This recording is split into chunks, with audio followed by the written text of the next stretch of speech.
What's going on, people? We are Tottenham TV here, and we are back with another episode of the 5 Takeaways, where we take a look at that disaster class at the Emirates yesterday, a 2-1 defeat, and we see what we can take away from the game. I mean, there's a lot of talking points from that game. It was just a complete shit show from start to finish, to be honest. And look, let's get into it and let's see what we can take away. The first takeaway we are looking at is that lively Lucas Moura.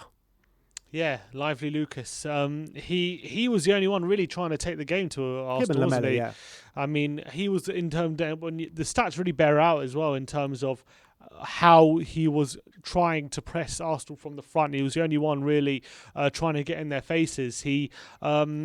He won the most duels out of anyone on the pitch. He won the most aerial duels out of anyone on the pitch. He had the most dribbles out of anyone on the pitch. He had the most passes in the final third than anyone in the Spurs team. He had more crosses than anyone in the Spurs team. And he was fouled more and had more completed dribbles than anyone on the pitch. So he really was like a one-man team almost at some points. Him trying to go forward and trying to take the game to Arsenal and with his dribbling ability and his pressing from the front. But unfortunately, he was the only one at times. Yeah, at times. I mean, we did say in the build-up to the game how pivotal Lucas Moura is going to be in this game. I mean, he wasn't pivotal, but he definitely was one of the only ones showing heart, passion and desire and encapsulating what it actually means to play in a North London derby.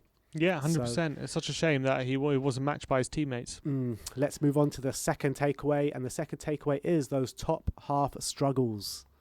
Yeah, so Spurs have lost their last 8 games in league and cup games against teams in the top half, which is really, really worrying. And when you consider how we're competing against these teams, because we're not even getting any draws out of these games, we're literally getting loss after loss after loss, and it's an increasingly worrying statistic that we can't play against more quality sides. And obviously, the bottom half sides are not easy, and you still got to get those wins. And fair enough, we have been getting a lot of wins there. But when you're playing against sides in and around you, it's a chance to gain points off them and get yourself up the table. And we just haven't been competing. And what's most of all been happening usually is we start off badly, and then when the game's gone, then we start going for it a bit. And unfortunately, it's been a theme, especially for the past, especially since like December time. So it's really worrying.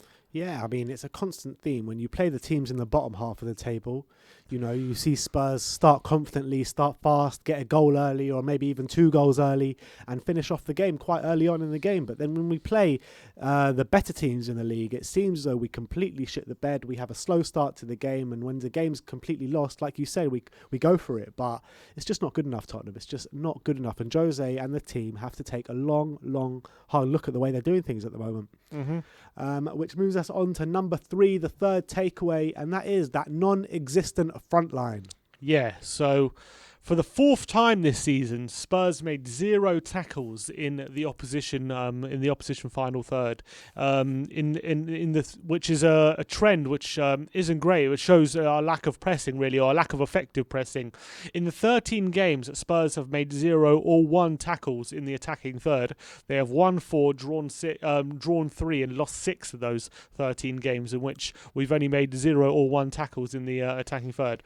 Of the 8 games in which we've made 3 or more tackles in the attacking third, we've won 6, drawn 1 and lost 1. So obviously it makes a big difference when the forward line is pressing, and when the pressing is intense and we can, and it's effective, we're actually getting some tackles and winning the ball in the attacking third. It definitely pays dividends, and it doesn't just create chances, but also stops the attacking team, the opposition team, from building up an attack, and it disturbs their rhythm. So it's a vital part of our game, and it's been borne out in the stats. And yesterday, with 0 tackles, that goes to show a big part of the problem. Yeah, I completely agree. And you know, people who know football, you know, it's not just defence that's there to defend. You defend as a team.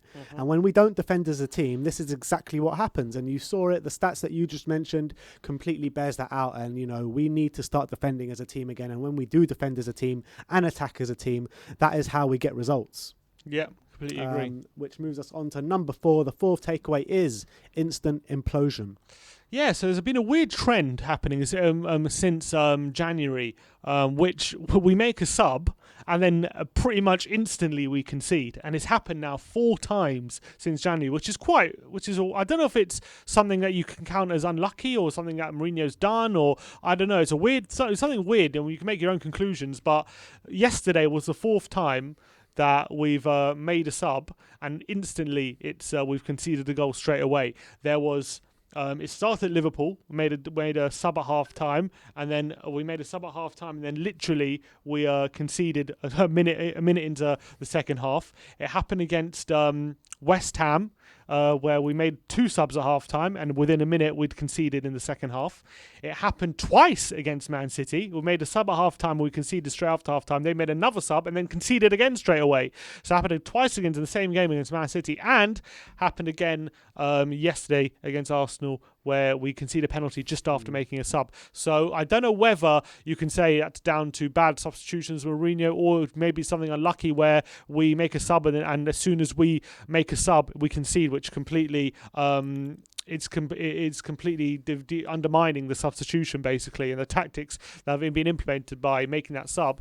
But it's just a weird quirk that's been happening since January for a few times now in big games as well. I mean, I think it's a bit more unlucky than it is the other way, but it's just something's not right, and the build up to that moment, it needs to be better. We need to start games better against the better sides, and then this kind of stuff might not need to happen at the end of the day. True.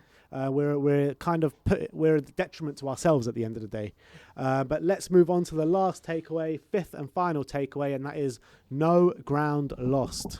Yeah, so obviously Man United and Leicester both won, so they're going to be both pretty confident they can sustain that top 4 position. But in terms of getting in that 4th place, Chelsea drawing 0-0 with Leeds, Everton losing 2-1 at home to Burnley, and West Ham losing 1-0 away at Man United, meaning despite a real damaging defeat, and especially it could be very damaging for our confidence, we actually didn't lose much ground in the race for top 4, and we lost not much ground.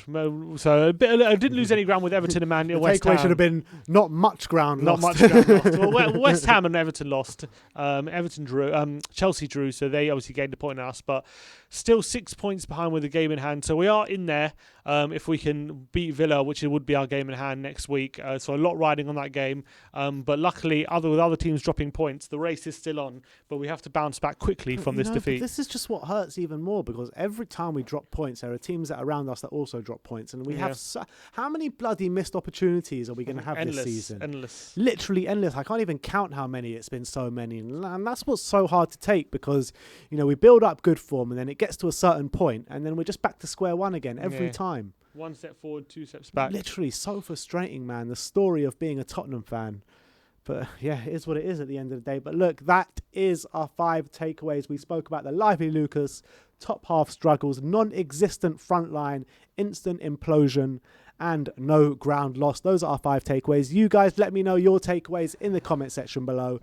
Finally, that is the last video we're going to talk about this Arsenal game. We can close that book on the North London derby, and we move forward to Dinamo Zagreb, the second leg, where the pre-match content will be coming to you on Wednesday, and then obviously our live watch-along on Thursday night, 5:55 kickoff.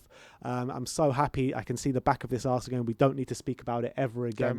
The only thing that's a bit unfortunate is that Eric Lamela goal gets lost in it all.